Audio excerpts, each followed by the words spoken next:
Hi, and welcome everybody to our weekly Cerebral Palsy Foundation Live, so our CPF Live. We have a really special guest today. We have Lorene Janowski, who is an occupational therapist for the Hospital of Special Surgery. And I can see that we've got lots of people already joining. Thank you so much to all of you for tuning in. I'm really excited to talk with Lorene today. Obviously, a lot of us now have made the transition to being at home, and that means that sometimes therapy visits can't happen in person. And so it's really great to be able to speak with Lorene and talk about what therapy might look like at home and some of the things and tips and tricks that you can do for yourself. So as I said, Lorene is at the Hospital of Special Surgery. She's an occupational therapist. She specialises obviously in different OT services, both for children looking to improve their overall quality of life, but also is a specialist actually in aquatic therapy as well. So if anyone has questions today in relation to aquatic therapy, Lorene, please take the opportunity to ask. I'm just waiting for Lorene to join. And then once she does, we'll get started. Please, if you've got any questions, make sure you put them in the comments below. Casey, so excited for you to join us. My future career, that's wonderful to hear. You know, we need more therapists and more physicians and clinicians on the line. I just got told that Lorene is here. I will have a look to connect her on. Let me just go through.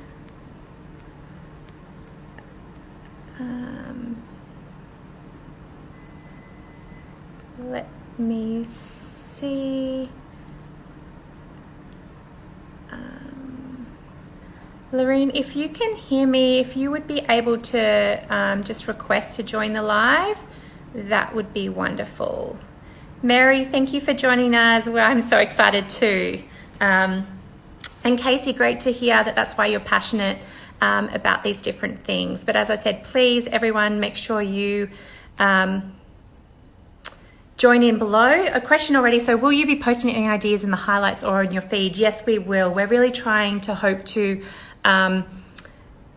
we will obviously post this as live, but what we're also then going to be hoping to do is do a summary of this video and make sure that anything that's recommended today will be put into another shorter video so you can all go back and have a look.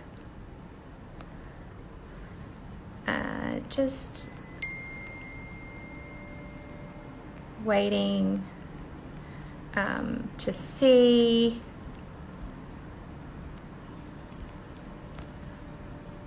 I can try to do it this way. Sorry, just going through there. Okay, this is now going to work. Great. Hi. Hi, everybody. And you can, we can now see you, but I don't know if I've been lost from the screen. Yes, I do not see you. And you are sideways. Let me. Is that better? Oh, there we go. That is better. Right.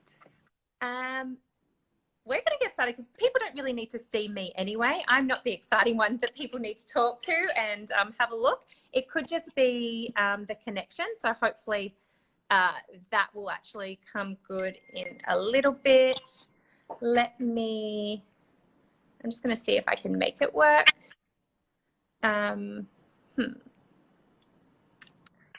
I don't know. I seem to have disappeared, but let's keep going anyway. So we've got Lorene, you probably saw, but we've got a wonderful group of people already watching today. And as I mentioned, Lorene is joining us from the Hospital of Special Surgery. She's an occupational therapist.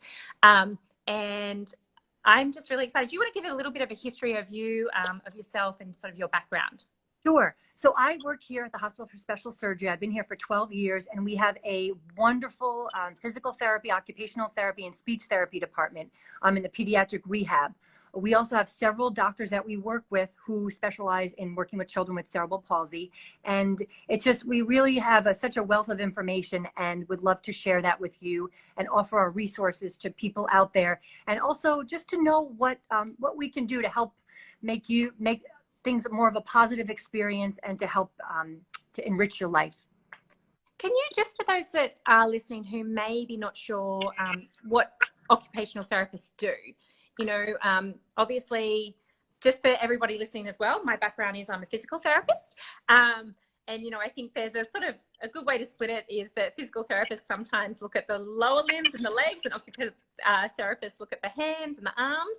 But can you just dive a little bit deeper into that? Because there is a little bit more to it than just those two specifically. So what's so important about, especially when you're working with children or anyone that has either a physical disability, a cognitive disability, occupational therapists work on your everyday functions. So looking at the whole picture, but it's really important that you have a good team behind you. So working with a physical therapist, an occupational therapist, and a speech therapist really help you get to where you need to be. And we look at the overall picture. So even though occupational therapists, a lot of times people think it's from the waist up, that really is not true. We look at how you're positioning and how you're functioning and how that affects your everyday life.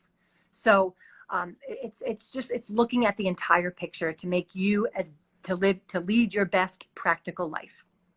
And I think right now, I feel like all of us are sort of in these sort of different sitting positions. I've been sitting here at my computer now for the good most of the day. And I know a lot of us are doing that now at home. What are some of the things that we can do to address, as you said, our whole body? So not just our upper limbs and not just our arms and our legs, but, what can we do at home to help with that? Yeah. So so basically, we're all undergoing a lot of stress, right? So stress can make us a lot more tight, especially when we're sitting for long periods of time with telehealth sessions, with school.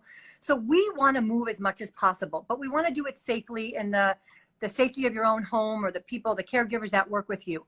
So our hospital, the Hospital for Special Surgery, has one of our mottos is how you move is why we're here. And our job is to help you do that. So I'm going to go through a couple of exercises to help you feel more comfortable with doing some of those exercises from home. So I know I'm talking to a variety of different levels, and you may need to modify what you're doing, but I'm going to give you some tips that you can do within your home. Okay. So you can do these from a wheelchair. You can do them from a supported chair. My big thing when we're doing exercises is to make sure that your feet are secure on the floor so that you have some stability. The worst thing you can do is when you're sitting on something without stability, it's really hard for you to control everything. And things kind of feel like they're moving in all different directions. So I think that's really the number one thing. Also, I'd encourage people that are sitting in wheelchairs, especially tilt in space wheelchairs, to make sure that you tilt on the hour to get pressure relief off of your backside and off of your behind. So we'll start with the first exercise. I'm actually going to move over here to my chair, and I'm going to sit on something that's a little bit more solid and standard. But one of the things I really like to do is to work on shifting your weight to the side and picking up the opposite leg. So again, shifting your weight to one side and picking up the opposite leg. So we're doing some weight shifts to get off, to work on that pressure relief so that we're not sitting in one position for such a long time. The other thing I really like to work on that everyone can benefit is from their core. We hear a lot about core, the tree trunk of your body. And even just working on tightening your abdominal muscles by doing a tuck in, a little tuck in forward, and then straightening up. So tucking in and straightening up will really just activate those muscles, especially when we are sitting for long periods of time. But why don't we go through a couple of upper extremity exercises that you can do again with your caregiver, or your sibling can help you, or if you have self range of motion that you can do as well. So one of the things I like to do is really to work on the whole body. So we want to look at our shoulder and raising it up in front of us, nice and in front of us, or as high as you can get, to work on your postural system. So I think of my my speech therapy friends that work on a lot of speech and breathing and swallowing. So it's really important to have working on bringing your shoulders up so you can have that ability to work on that postural system, as well as the cardiac system and the how our lungs are breathed and how our lungs help us to breathe. The other thing is you can when we're bringing our arms up, like how high am I trying to do? Am I trying to come to shoulder level, or if I can't get to shoulder level, is it okay to just go as high as I can go? Yeah, Rachel, that's an excellent question. So do as much as you can tolerate. Obviously, you don't want to overdo it, but if you can only get up to here, that's perfect. Okay, and or if you need a little bit of help from somebody else to help you raise it up, that would be even better. So it's going to really work on that postural system. And when I'm doing that, is the aim to get tired doing this, or is it to feel like a stretch, or what am I meant to feel when I'm doing those different things? So you really just want to keep moving. So you should feel a little bit of a stretch. I always say don't take it to the point of pain, but you should be a little uncomfortable. Okay. So working on those shoulders are great, but also a big thing with, especially if you have a lot of tone in your arms, to work on extension. So that's straightening out the elbow. And here's where you may want somebody to help you go for the full range of motion, especially those children or young adults that have had Botox, that have had to hold off on Botox, to work on that straightening out and see if you can get the full range or whatever you're able to tolerate, pushing through, not to pain, but to be a little uncomfortable. And then the other thing is working on that supination. So think of those patterns that CP has us in, right? We have our elbows are bent, our wrists are many times pronated where our palms are facing down. So by working on opening up that palm to get a little bit more range of motion and supination, is going to make a big difference. And as you said, you can do these, if you can do it on your own, then obviously trying to do these sort of movements on your own. Otherwise, having somebody assist and help you is completely fine as well. Exactly. And just think, if your caregiver is not here, you can use your sibling or your parent, and be very clear with the communication that you give them. But that supination, and also bringing the wrist up. Think of if people are using computers, or if they're using their power chairs, the toggle or the power chair. Really, wrist extension is important. So really working on getting our wrist up, and you can get a nice stretch here. Just working on bringing our fingers to full extension and opening our hand. And also, don't forget that thumb. Our thumb plays such a viable role in everything, in our precise, in our movement patterns. So really work on getting the thumb out of the palm of the hand. Some of you may have splints that you use, Bannock splints or thumb opponent splints. But now's the time just to work on getting that palm out, getting the thumb out of the palm of the hand. Sure. But there are like 3 or 4 really exercises that all of us should be doing in a way. Tell me about it. I've been slacking a little bit, so please do what you can. But also, it's okay if you don't do it as much as you used to. I think this is kind of our time to give ourselves a little bit of a break. I know I have. And I know, like, all of us may have had, well, not all of us, but some of us may have actually had somebody who was at home assisting us in the past, and, having that support. But now we don't have that. A lot of, while some states are now starting to open up and potentially carers and aides can now come into the homes, a lot of us have actually not had support in the house. So how does that sort of look differently? And what are some of your recommendations there if you're doing things on your own? Right. And Rachel, that's a really good point, is that, the audience, you guys may have caregivers that really worked well with you, that just got you. You didn't even have to communicate with them. They know how to transfer you out of the wheelchair. They know how to help roll in bed. They know how to walk with your walker or your assistive device to the kitchen. And now those people are gone, either transportation issues or they're older themselves and they are at risk of picking up something. So here's a nice opportunity to really advocate for yourself. And if there's something that you get from this talk today, I really hope, and even just during this pandemic, is how you advocate for yourself.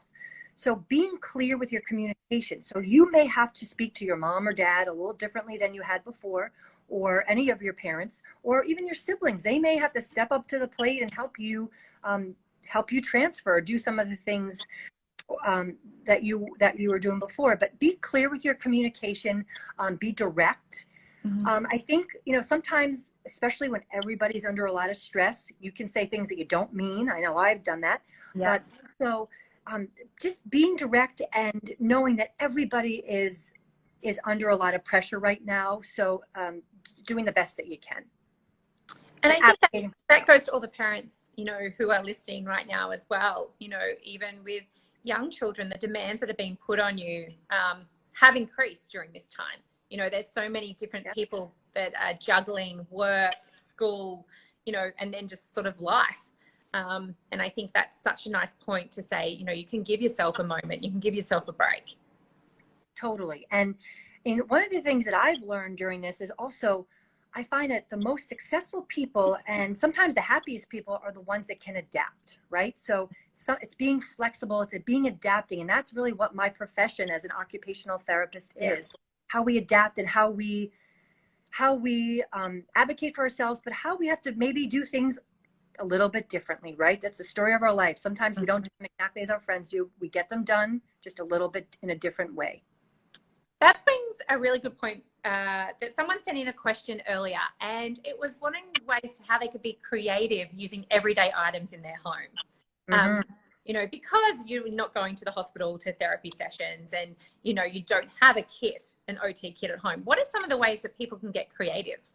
Okay, that's another great question, is think of the things that you use around your home. So, many times when you have tight muscles, you want to relax them and try to loosen them up. So one of the things that you can use is something like a foam roller, or if you have a roller that you use for baking, A rolling pin. Yeah, a rolling pin for making a pizza. So even just taking either a lint roller, or even you can take a water bottle and just practice rolling it gently all the way down your arm to relax that bicep muscle and to try to get more extension. You can also do it on your lower extremities. You can do it on your hands. Usually things relax more when they're a little bit warmer. So even if something you have is a slightly warmer, just working on opening up your fingers and rolling it all the way out to get that pressure. I'm sure a lot of you have heard your therapists, your PTs, and your occupational therapists say proprioception. So where your joints are in space and how to relax them and how to loosen them up go a long way. I love the lint roller. I think that's going to be like the new therapy tool. Yeah, the lint roller, even a spatula. Yeah. Also, a foam roller is great. People in the house that are using a foam roller, also for positioning. But those are like some things that I can think about around the house that just can help you calm and relax your muscles as well. What are some other fun ways, I suppose, to bring things in? As you said, there's sort of a lot of sometimes stress and anxiety and things like that during this time. How can we make doing this fun? That is very, very important. So obviously what's fun for me may not be fun for somebody else. So everybody does things a little bit differently, or everyone finds their own way that they tick. Yeah. So some of the things that I have found, because at the hospital we have been doing numerous telehealth sessions that have been going extremely well. So it's interesting because one of the first things as I ask as an occupational therapist is, what's one of the things that really makes you motivated to do something? And I'm learning that doing these telehealth sessions on the computer, I've learned a lot more about my students in their own environment and what makes them tick. So I have several students that I work with that love music. So doing the exercises, by doing what we did before, this and bring your arms up, really wasn't motivating for him. So what we decided, it was actually his dad's idea, it was brilliant, was we did the YMCA. So we had the music playing and we did the YMCA, and he loved the song, and it was just something that made him tick. He loves music. If you like to bake, if you like to cook, just think of even just making a pizza, rolling out the dough. That's a great thing to make to be fun, but it's also, you can get a lot of benefit out of straightening out your elbows, getting your wrists into extension, keeping your fingers open, and then taking sauce, tomato sauce. I like to make my own, but again, financial disclosures, I will open up a jar of Rayo's and I'll put it on the pizza. And then with some cheese or whatever toppings you want. But that's a great way to work on elbow extension, wrist extension, and opening up your hands. Also, for those of you that are into gaming, I'm personally not into gaming, but Microsoft has this great adaptive controller. It's for the Xbox One. And it was designed for children so that they have limited use of their hands. Kids that love gaming can really get involved and be interactive with their friends in a different location. So Xbox and Microsoft, again, no financial disclosures, have really gone a long way with that. Yeah, so the Xbox Adaptive Controller, you know, the foundation actually had quite an input into the development of that, and, you know, gave a lot of feedback while that was getting made.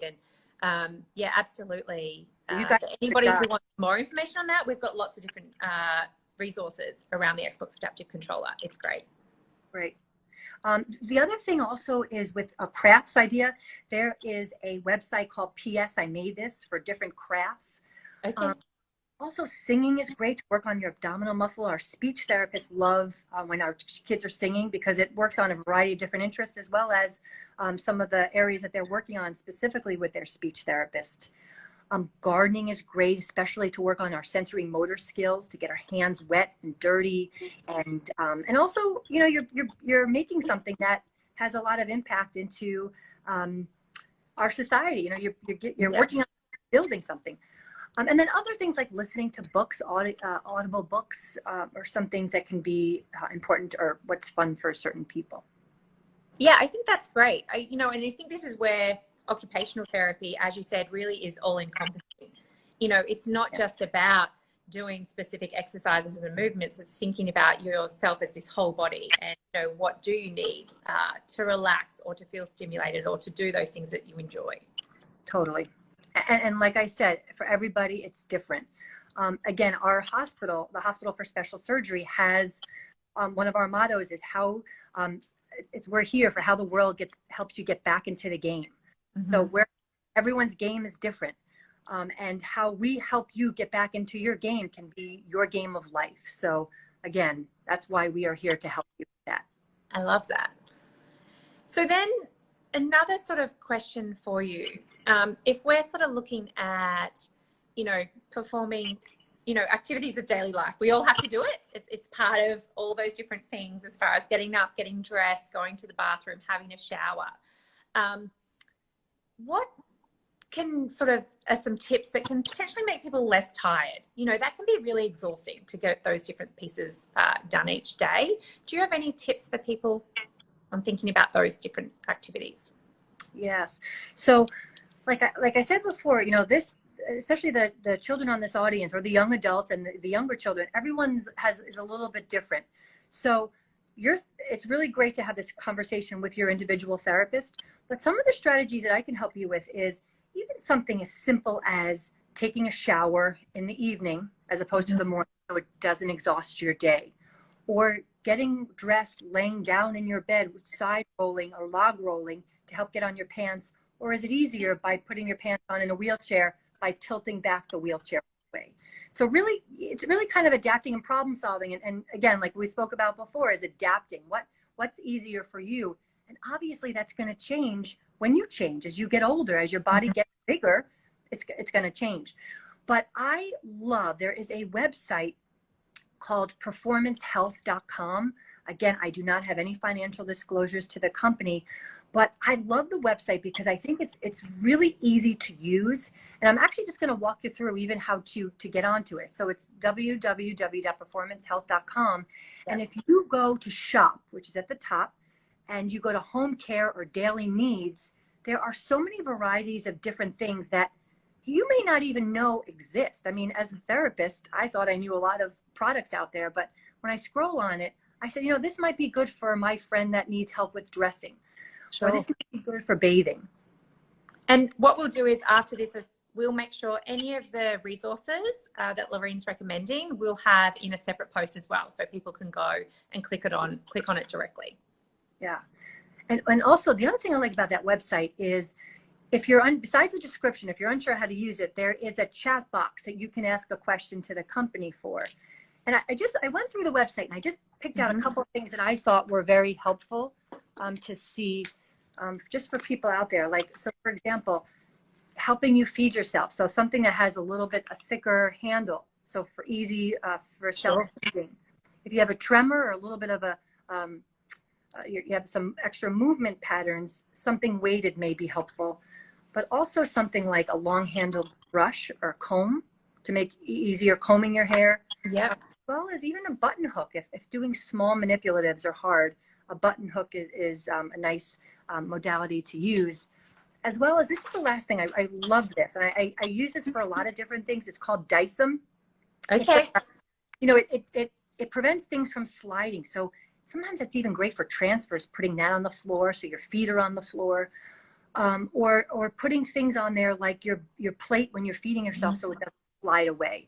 So like I said, I use this resource a lot, and even when I'm directly working with a child, and I think it's everything's in one spot, and they do a nice job at designating. That's great to know. And we'd love to hear, obviously, if anyone has any questions, there's a couple on here that we will definitely go through. I'm not ignoring you, don't worry. But if anyone has any questions about any of these different pieces of equipment or resources, shoot us a question in the comment section below. The other thing is obviously, HSS and what you've been doing at the Hospital of Special Surgery. We know, obviously, are teletherapy visits a thing? Obviously, telehealth visits, we've all heard about them, but I think all of us think they're quite a static visit potentially. How does therapy work in sort of this telehealth model? So, and I have to say the hospital, and as well, the hospital in general, as well as specifically our rehabilitation department, has done an excellent job of putting things together very quickly. I mean, we really spend a lot of time, resources, and putting this together, and the end product is really super. So our speech therapists, our PTs, and our OTs are all seeing patients via telehealth. And what we do is the parents do need to be present, and we consider the parents the extension of our hands of what we are doing. Sure. So they are our hands. We have, everything, it was a learning process, but what we've realized is that, especially for occupational therapy, we look at the natural environment. So this is like a no-brainer. We're seeing the patients in their natural environment. Sometimes children will come to us in our therapy gym, which is wonderful. And the child acts very differently here than they do at home. And now we're actually seeing it. Like when the parents would say things that we wouldn't necessarily see here, now we're seeing how different it is in their home. So that's a huge, big added benefit. You got a lot of likes from that comment just then, by the way. And I'm sure a lot of parents have probably said that time and time again. This is not how my child usually acts at home. And it's either both. They're either perfect in a therapy session and, following absolutely every instruction, or they're, mucking up potentially. And, what they need help with is not what they're getting. So I think that's wonderful, being able to actually take you to the home. And even to see the types of chairs that the child is sitting on when they're doing their session.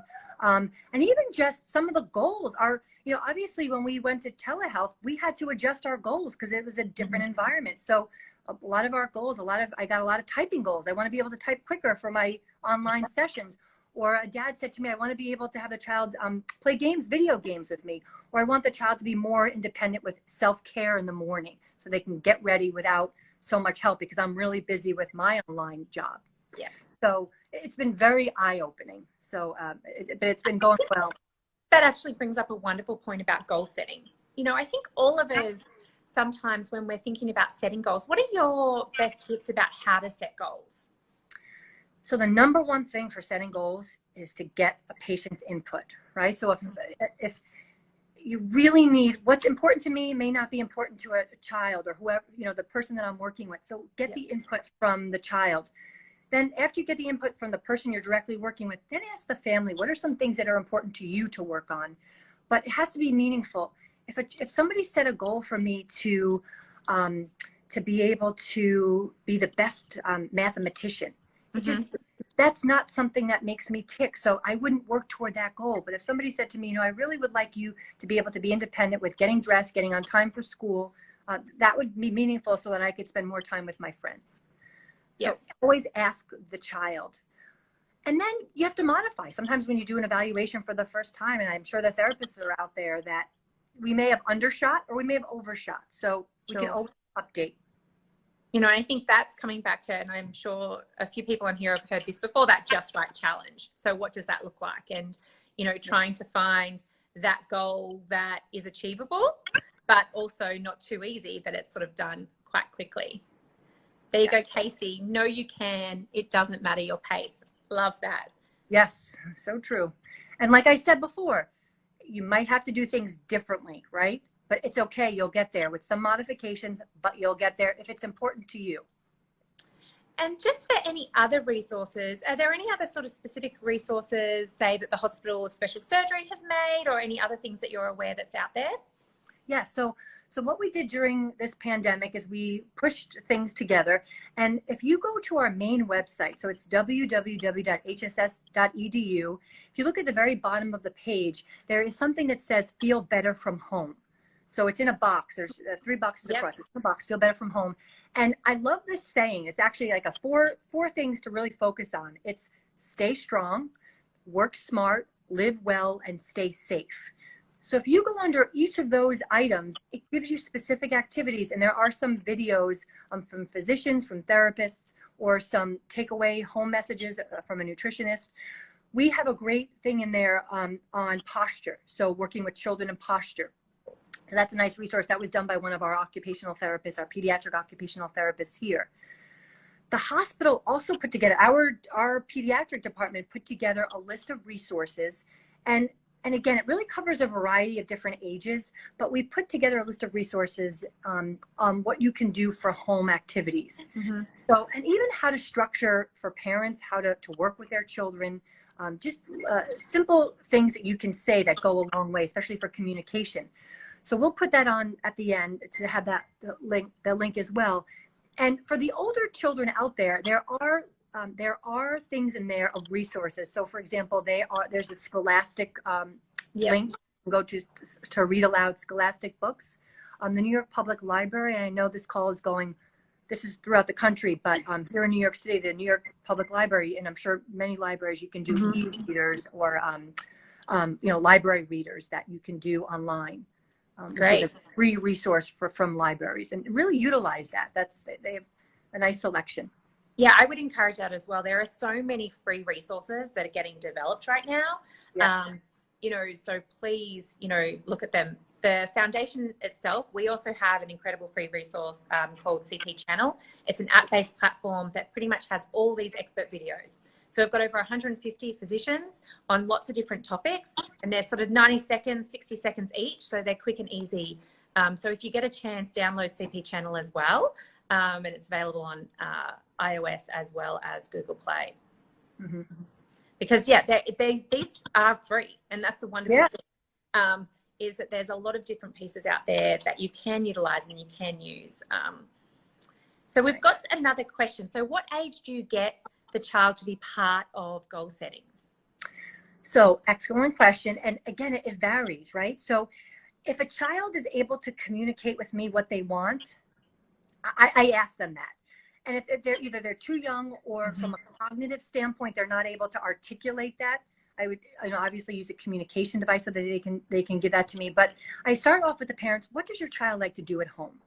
Yep. Especially, it's really important, especially when the child is having a hard time connecting to the therapy sessions, right? So that goes a long, long way. I recently was working with somebody who was having a little bit of a hard time with following directions on the telehealth session. He did really well when he came here, but I said, what really makes him tick? And it was Curious George. So we ran with Curious George. Mm-hmm. We talked about, the man with the yellow hat, and he lit up, no more monkeys jumping on the bed. It became this big thing because he had buy-in to it. Yeah. So you have to know what's important. And if the child can verbalize what's important to them, you have to go with that. I will tell you though, I worked with one of our hand surgeons here at the hospital several years ago, and we were doing research on how the child was before surgery and after surgery. And it's interesting, and this was for a young adult, is that you don't, the child's perception and the parent's perception could be completely different, especially in the teenage years. And I'm sure a lot of you can relate to that. What's important to your parents may not be important to you, and vice versa. So just keep that in mind. Again, always ask. Yeah, I think that's where that comes down to that communication and having all parties in the room and all stakeholders in the room when you're discussing goal setting. Right. And, if there's discrepancies, having somebody there that can sort of talk people through it. We've got another question too. Due to COVID-19, wearing gloves is critical. Due to my spasticity, arthritosis in my hands, I'm finding putting on gloves very difficult. Any suggestions for different types of disposable gloves that may be easier, or anything that might help, obviously, put on gloves? This is a tricky one. Yeah, that is a tricky one. But so what I would do is I would do some exercises on your hands before you put on gloves. So work on those gentle exercises, straightening out your hands beforehand to work on just to loosening up some of that muscle tone. I think gloves though, the surgical gloves that people use, I think that's going to be a little bit of a challenge, especially if you have a lot of fluctuating tone. Mm-hmm. I would even use a pair of winter gloves if you're going outside. I mean, and I know it's not ideal because it's getting warmer out, but if gloves are important to you to keep safe, to keep, for the spread, Yeah. I would, and again, there is mixed views on that, right? Now gloves outside, they're saying that it really is not as effective. Just don't touch your face, don't touch your eyes or your mouth. But if that's something that's important to you, I would use gloves that are a little thicker and gloves that, like winter gloves that would be easier for you to put on, or even mittens outside. Sure. Right? The individual finger is not aligned. A mitten would protect your hand. Basically, the whole point is to keep your hands away from your face. Yeah. And I suppose though, if you're in a work environment where, you're wearing gloves because you're in the work place and you're sort of handling lots of different pieces, for example, if you're, work at a grocery store or something like that, someone else has put in a recommendation to blow into the glove. It creates space within it. Great. Sometimes powders and things like that can help slide a hand in the glove. But yeah, I think your suggestions as far as thinking about alternatives to the disposable gloves might be a good option. You could do, besides the stretching, you can also do some weight bearing. So putting again that pre test or that pre exercise to do before the warm up. Yeah, no, that's a great idea. So something probably we wouldn't think about, like let's warm up to put our gloves on, but exactly, really appropriate. So true. Now, just saying, does anybody else have sort of any other questions for Lorene? Lorene, do you have any other comments or anything that you'd like everyone to go? I'll go through to make sure we haven't missed anything. But please, if anyone else has got any questions or comments, please put it below. There was one thing that I read in your bio that I have a question about, and that's aquatic therapy. Yes. And what that looks like. Obviously, can you do anything like that at home? And, what could that be? Or, is that something that having to wait to actually when hospitals and therapy centers are back open? So, unfortunately, to really get the full, the benefit of the water, and I worked with a wonderful organization called Angelfish Therapy, who we did a lot of work with, who they have been doing some excellent ideas online, some online exercises of different positions that you would do without being in the pool. But unfortunately, right now, for safety, the pools have been closed. But being creative. So think of filling up your bathtub with water. Again, supervised, having somebody with you. Obviously, it's not going to be the same effect, but it's something. You're not getting the whole viscosity and the fluidity of the water and the buoyancy because it's not as tall as you are. Sure. But it's something. And also, depending on where you live, people that live in Florida that have their own private pools where it's not a public area, you can still use that.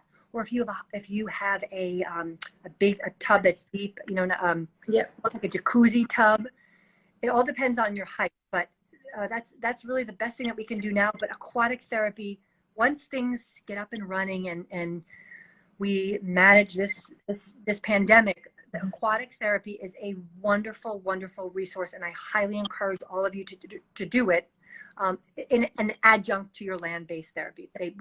They work hand in hand. I think that's a wonderful suggestion. As a therapist who worked a lot in the pool, I completely agree with you on that one. It truly is magical because you move in ways that you can't move when you're walking on land. So it gives people a nice opportunity to get that feeling. So my final question to you, you mentioned obviously the teletherapy, telehealth visits that you're all doing. Can anyone make an appointment with you to do that? What's the process that people can go through to yes. So anyone can do it. You have to get a doctor's prescription, just like for any PT, OT, or speech therapy session. And then you can contact, if you're interested at the Hospital for Special Surgery, our pediatric rehab department, you can get more information online, but you can also contact us at 212-606-1137. and you will speak to one of our lovely ladies at our reception area who will walk you through the process to see to see if you're eligible to participate in the telehealth sessions.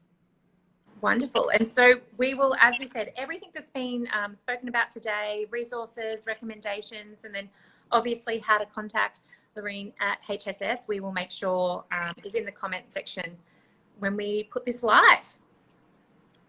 But I just wanted to thank you again, obviously, for taking the time and your recommendations. You've got a lot of fans on this page who have come and seen you personally. And I think it's wonderful now that more people can have the opportunity to have access to your knowledge and learn from you. So thank you so much.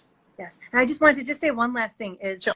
just remember, all of you, you're all a rainbow of possibilities, and you really don't let anyone tell you can't do something. It's finding a way to do it, and also finding the right person to do it with. So you work with a variety of different people in your life, and some people really get you. So find those people and help them to help you, build you up, and to help you find what you need.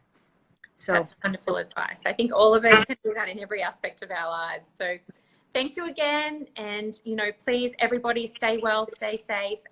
If you've got any other questions, you know, put it in the comments section on the post, and we'll reach out to Lorene to get some answered for you. Great. All right. Wonderful. Thanks. Of course. Thanks. Okay, thank you. Bye-bye, everybody.